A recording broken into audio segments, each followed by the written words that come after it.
어몽도는 어디로 갔을까? 영화관 불이 켜졌을 때 많은 분들이 자리에서 쉽게 일어나지 못했을 겁니다. 눈물을 닦으면서도 머릿속에는 하나의 질문이 맴돌았을 거예요. 그래서 어몽도는 어디로 간 거지?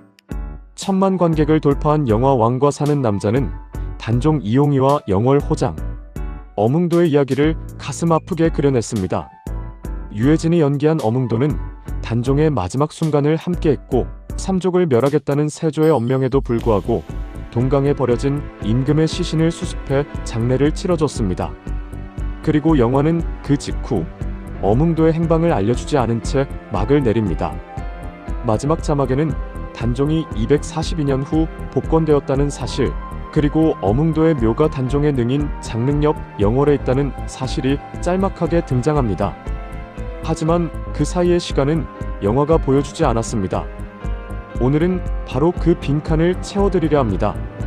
조선왕조실록에 어몽도의 이름이 처음 등장하는 것은 그 용기 있는 선택을 한 지 무려 59년이 지난 뒤 1516년 중종 때입니다. 우승지 신상이 영월을 다녀와 이렇게 보고합니다.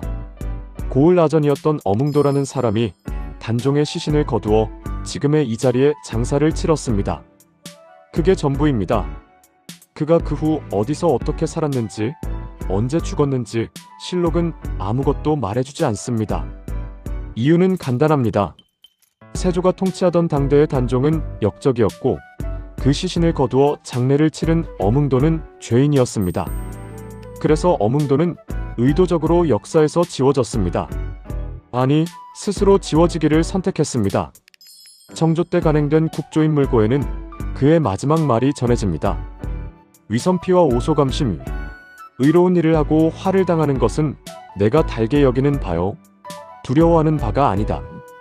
아내가 말렸습니다. 주변 모두가 만류했습니다. 그러나 어몽도는 밤의 어둠을 틈타 아들 셋을 이끌고 동강으로 나갔습니다.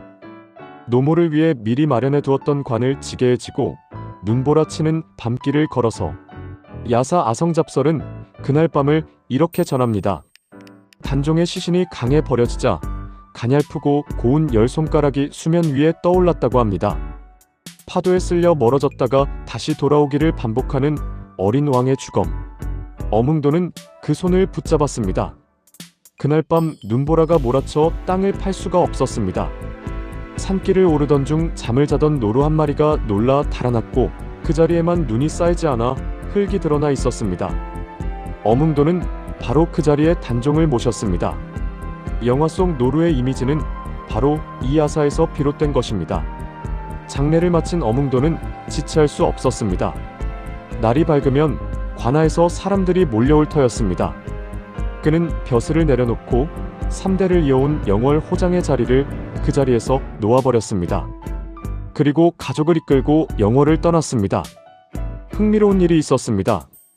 관청에서 어몽도 일가의 행방을 수소문했지만 영월 사람 중 누구도 입을 열지 않았습니다. 단종의 무덤이 어디 있는지도. 이것이 영화가 그토록 가슴 뭉클하게 담아낸 광천골 사람들의 진심. 그것은 실제 역사에도 고스란히 새겨진 이야기입니다. 어몽도가 영월을 떠난 뒤 처음 발길을 멈춘 곳은 충청남도 계룡산 동학사였다고 전합니다. 바로 그곳에 생육신 김시습이 은거하고 있었습니다.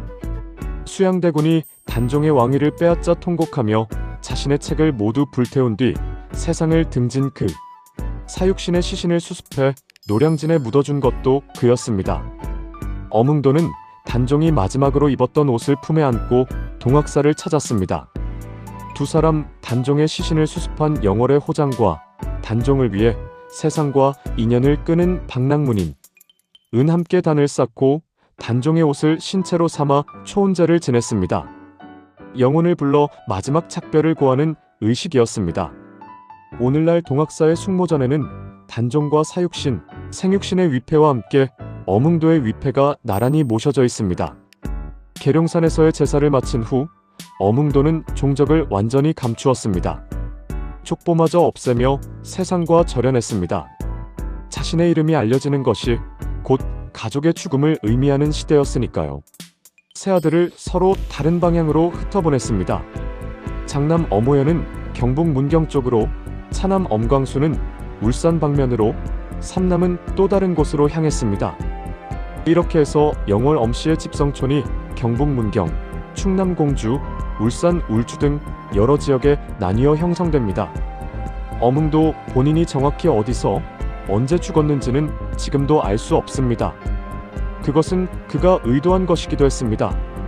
세조가 살아있는 한 자신이 어디 있는지 알려지는 것 자체가 가족의 죽음을 의미했으니까요. 어몽도는 끝까지 자신을 지워가면서 살았습니다. 어몽도의 후손들은 숨죽여 가난하게 살았습니다. 단종이 죽고 212년이 지난 현종 때 성리학자 송시열이 왕에게 아뢰었습니다. 어몽도의 후손들이 지금도 가난하게 살고 있습니다. 그 충절을 기려 등용해 주십시오. 현종은 이를 받아들였습니다. 그리고 숙종 24년 1698년 단종이 공식 복위되며 어몽도는 창절사에 배양됩니다.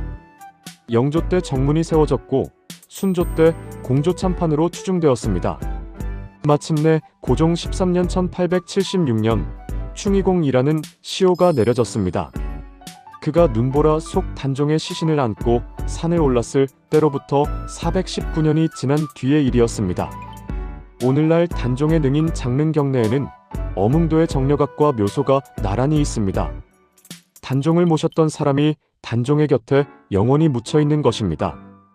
그리고 550년의 시간을 건너뛰어 후손 어몽길은 히말라야에서 눈사태로 희생된 동료 박무택의 시신을 수습하기 위해 다시 산으로 향했습니다.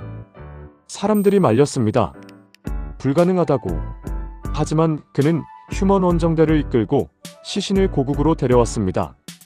버려진 시신을 목숨 걸고 거두는 것 550년 전 조상이 했던 일과 정확히 같은 일이었습니다. 어몽도는 어디로 갔을까요? 그는 역사 속으로 사라졌습니다. 그러나 그의 선택은 사라지지 않았습니다. 눈보라 속 영월의 강가에서 어린 왕의 손을 잡았던 그 순간은 오늘도 우리 곁에 살아있습니다. 위선피와 오소감심, 의로운 일을 하고 화를 당하는 것은 내가 달게 여기겠다. 그 한마디가 569년을 건너 오늘 우리의 심장을 두드립니다.